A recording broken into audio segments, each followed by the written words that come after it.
Sorry, I've been busy. Anyway, welcome back to my hardcore amplified world. I got a lot done in the first video, so let's see what I can accomplish over the next 100 days. On day 101, I logged back in and had to jog my memory of all the items I have, and also had to have a quick look around to actually remember what I'd done in the first 100 days, because it had been a long time since I was last in this world. I quickly realised I was down to my last stack of firework rockets, so I began gathering the long list of materials I needed to build a creeper farm. The total materials required ended up being this entire double chest full of items. Obviously, having played this game for so many years, I know how to build a really efficient creeper farm off by heart.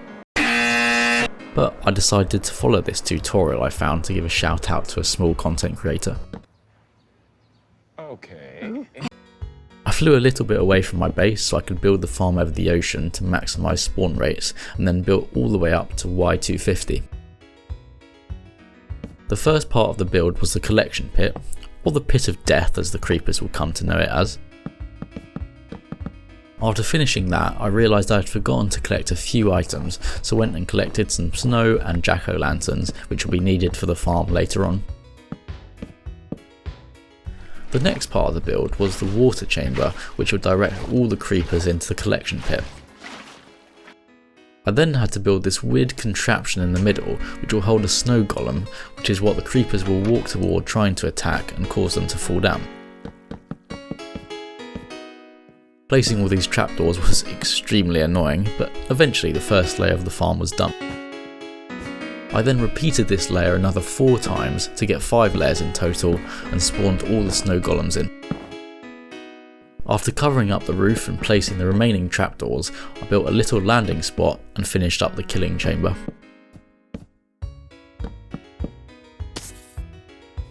I also managed to make a 2-in-1 mob spawner because I completely forgot to spawn proof the roof of the farm.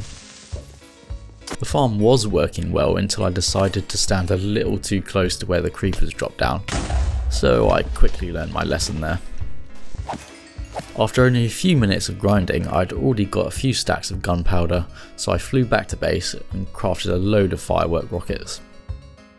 I then went back and did a bit more farming, so I had enough gunpowder to make an entire stack of TNT for a spot of netherite mining. Kaboom! Yes, Rico. Kaboom! I ventured into the nether, and on the way down to Y15 I found a couple pieces of ancient debris. I then rigged the explosives.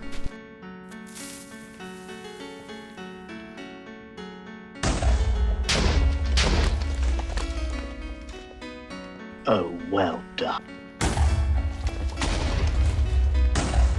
After getting through an entire stack of TNT, I found a total of 7 ancient debris, 2 of which were from digging the tunnel down. I can see why people just use beds now. For the next few days I went over to the old base and grabbed a load of wool to make some beds, and then ventured back into the nether. I ended up learning the hard way why you'll always have to put a block in front of you when mining with beds.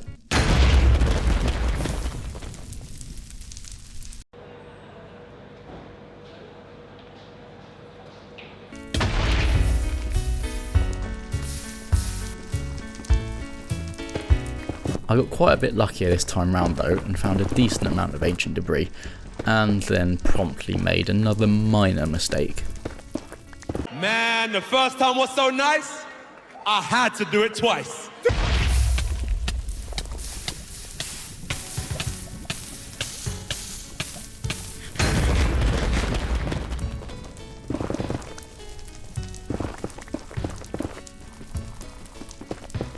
After using up the rest of the beds, I started making my way back home and found a couple bastions along the way, though I couldn't say no to the free gold.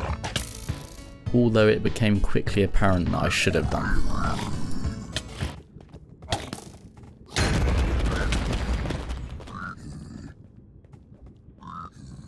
I don't get nervous, but I'm starting to get a bit shaky, you know what I mean? I'm a little bit... I just about made it back home in one piece, And after some smelting I had 8 netherite ingots plus 1 ancient debris, but I needed 9 to upgrade everything, so I'll have to go mining again soon. Before I did that though, I was quite scared now that I had no totems left after the minor mishaps in the nether, so I flew around for a while trying to find a villager outpost, and eventually did, so I could start a raid. It was very nice of me to ring the bell to give the villagers about 2 seconds of warning before their impending demise.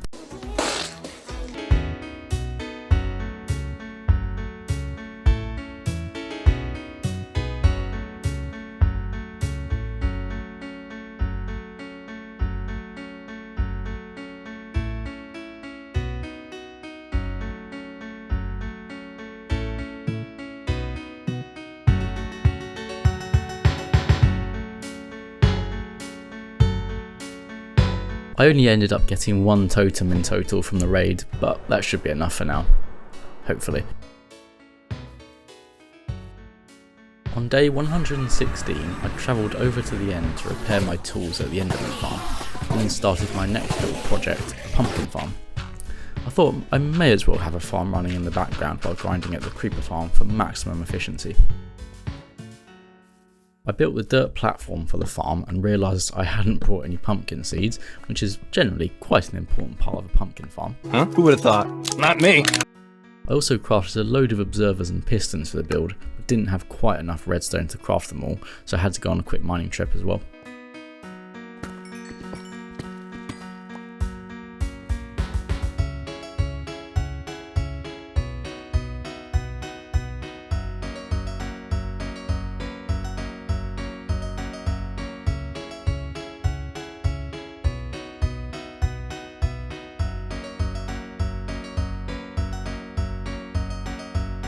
After coming back, I finished placing all the pistons and observers and bone milled all the pumpkins, and after covering the top in redstone, the pumpkin farm was fully operational.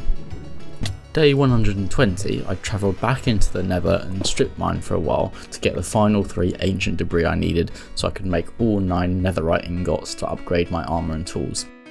I spent a little while playing around on the Minecraft armour trim generator trying to find a cool design with the trims I already have, and eventually found a design I really liked using the flow armour trim and quartz.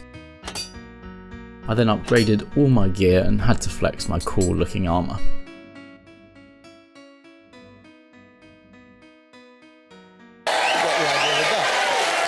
On day 123 I went down to the spacious villager house to buy a couple books to max out a few of my tools, and realised I only had just over a stack of emeralds left.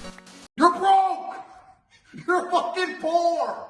So I went and mined a load of sand and smelted it to craft into glass panes to sell for some easy emeralds, and with them bought the 2 mending books I needed. I then spent genuinely half an hour of my life trying to get an efficiency 4 villager. It was pure rage bait. I ended up getting mending 7 times, efficiency 3 twice, and every other good enchantment you could ever possibly want.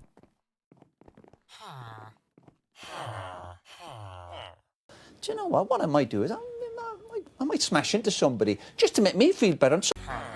Mercifully, I did eventually get the efficiency 4 villager and bought the 3 books I needed from him. I applied the books to my pickaxe, shovel and axe, and then went back over to the pumpkin farm to add a bit more lighting and grind a bit of gunpowder. On day 127, I was getting fed up of having to demolish a portion of my base every time I wanted to go to the nether, so I decided it was time to build a proper portal somewhere. I travelled over to the end to gather a load of obsidian, then flew around for a while deciding where to build a portal, and eventually settled on this mountain. I gathered a few cool looking materials that I thought would work well with what I had planned. I wanted to build one of those cool portals that looks like a sword that's half buried in the ground. So I started by building a little platform for it to sit on. And cue the music.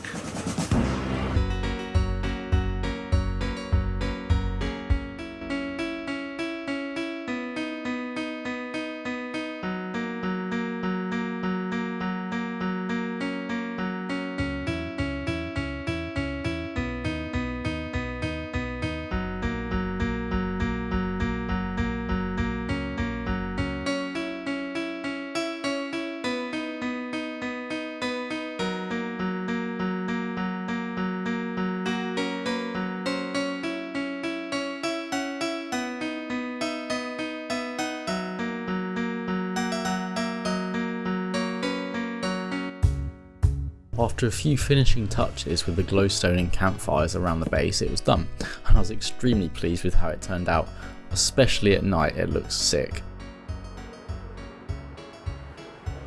It was also quite cathartic to break the old portal at the base now.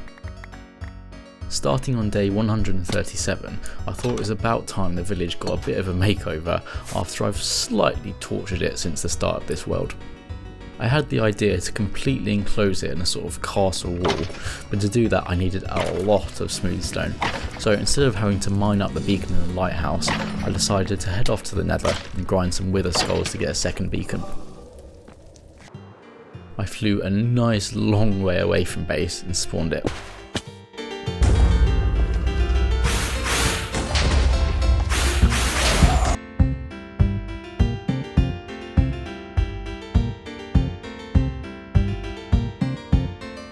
The wither was no match for me and my new shiny netherite gear, so I had a second beacon in no time. I already had quite a few gold blocks, but not quite enough for a full beacon, so the rest of the beacon will have to be made out of diamond blocks. I went down my mine and found a nice spot to place the beacon where I could mine plenty of stone with my silk touch pickaxe.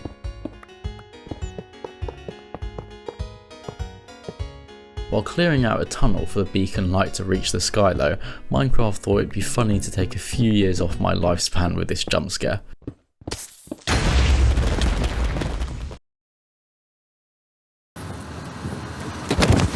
Still somewhat terrified by that experience, I went back over to the pillager outpost so I could start another raid and get a few more totems as, once again, I had run out. I tried starting a raid at the usual village, but that didn't work because somehow all of the villagers were gone. Can't think why that might be, probably some sort of glitch. No comment. Eddie, no comment heard. Absolutely on that one. I then tried the main village and got halfway through the raid before I could not find where the pillagers had spawned at all because of the terrain. I looked everywhere, but they must have been stuck in some random hole somewhere. I tried another 3 villages after this, and in every single one I couldn't get far enough into the raid for evokers to spawn. But finally, on day 144, I found a village with reasonably flat terrain where they wouldn't get stuck, and actually managed to get far enough into the raid so I could farm a few totems. I won the raid and ended up getting a total of 5 totems. Decent. Now that's done, I can actually get back to what started this entire thing, collecting enough stone for my village renovation. After a day or so of mining by the beacon, I had plenty of stone to start.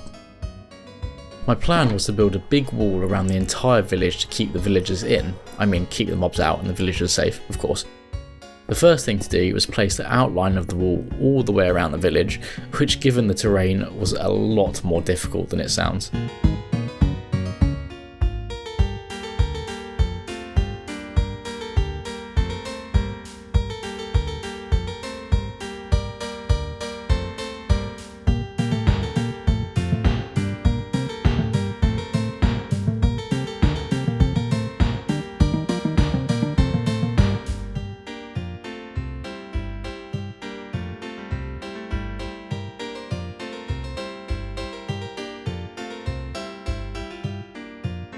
After completing the basic outline of the wall, I had to go and repair my tools in the end, and then go and mine a lot more stone to build up the walls to the right height all the way around.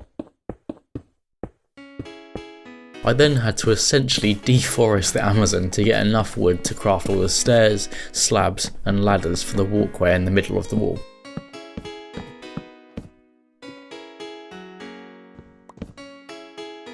Finally, to finish off the wall, I added this castle pattern of alternate blocks and slabs all the way around it, and lit it up with lanterns.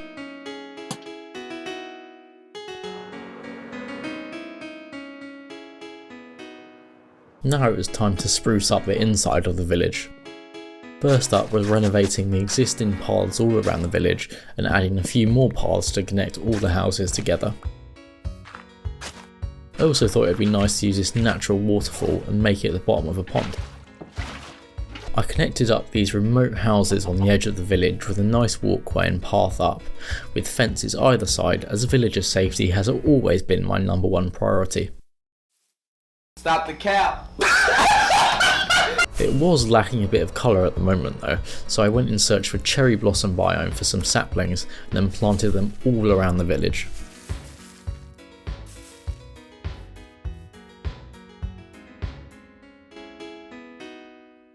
I spread all the beds from the existing villager house around all the actual houses in the village and then demolished the old one.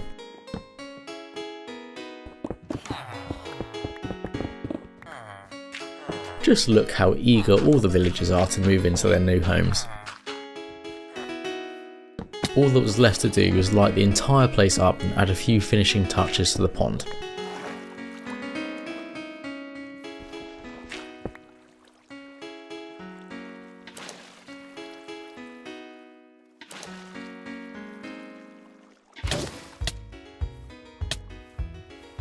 And that was now the renovation complete.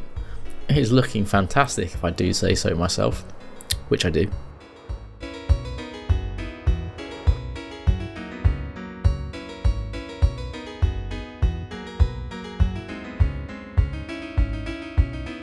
It was now day 171 and I sort of had a 3 AM spurt of motivation to try and complete every advancement in the game, as I haven't ever done that in a single player world before.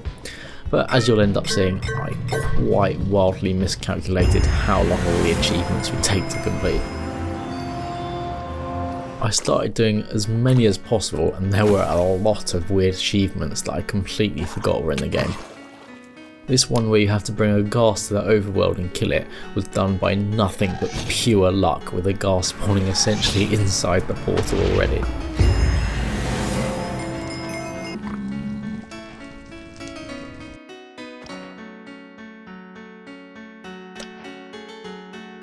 The next difficult one was bringing a villager up to max build height and trading with them, and I slightly underestimated how many powered rails I would need.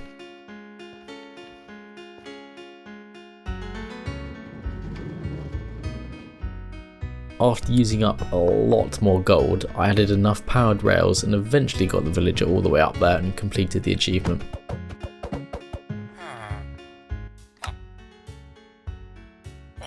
After clearing up the massive rail to the sky, I spawned an iron golem to protect the village and then shot about 1,000 arrows trying to get the bullseye achievement.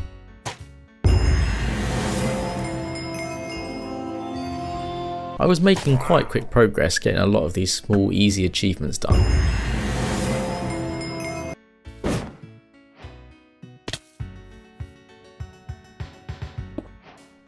Then finally had a good excuse to use the mace to complete the deal 50 hearts of damage in one hit achievement.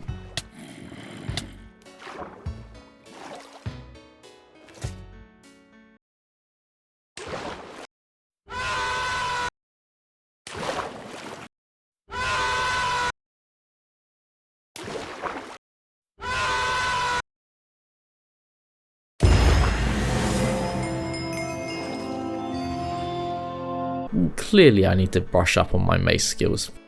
While out exploring, I collected a lot of packed ice, which ends up coming in handy towards the end of the 200 days.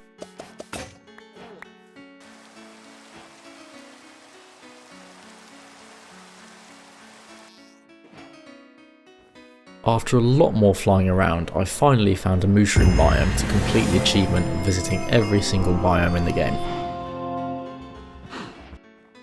On day 189 I made it back home and had a slight issue while getting some gunpowder for more fireworks.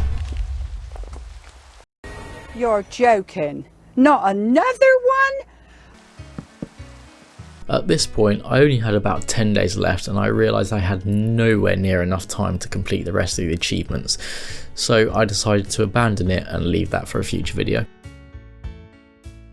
The next few days were spent using that packed ice I had gathered to build a fast way to get to the end portal via the Nether.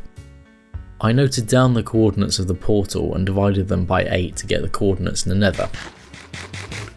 I built a portal there and created this ice pathway between my portal and the stronghold portal and filled a double chest with plenty of boats to travel back and forth with.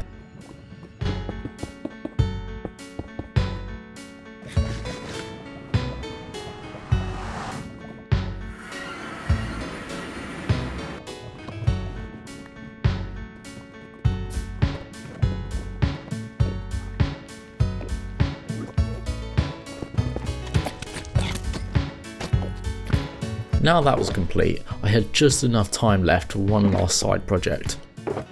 I thought, considering my base as a lighthouse overlooking the ocean, a little dock area on the coast would fit nicely.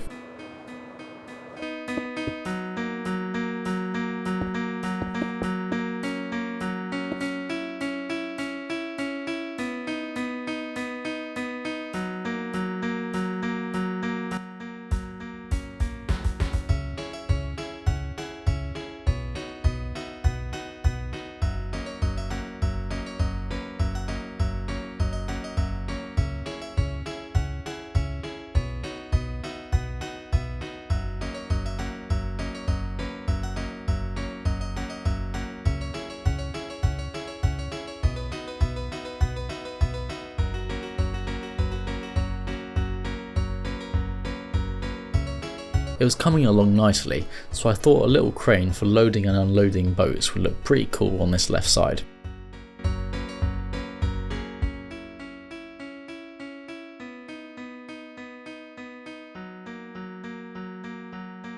Naturally, I needed a boat to go with the dock, so I built a little improvised wood farm to gather some materials, and then built a small sailboat on this part of the pier.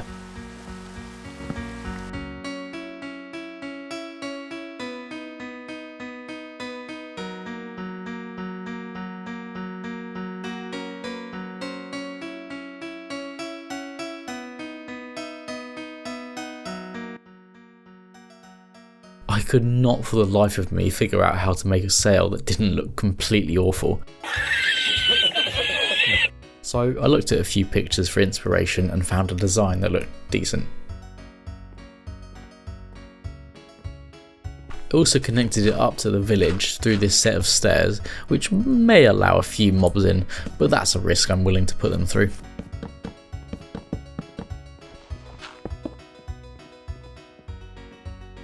On day 200, I added a few ladders to get up and down from the path, and added a few nice little details around the harbour area to make it look nicer.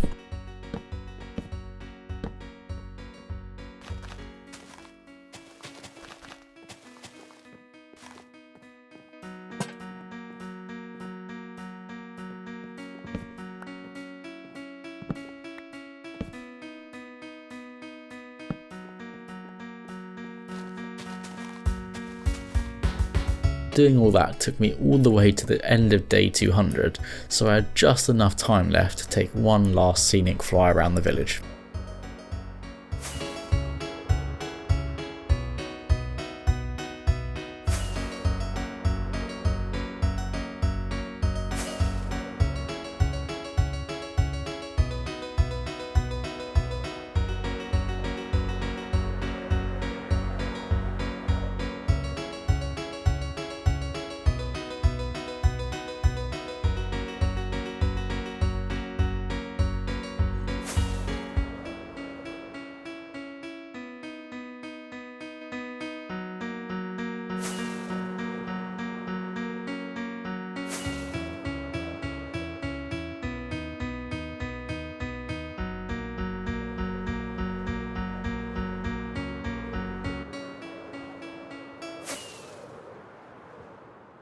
And then it was time to head to sleep.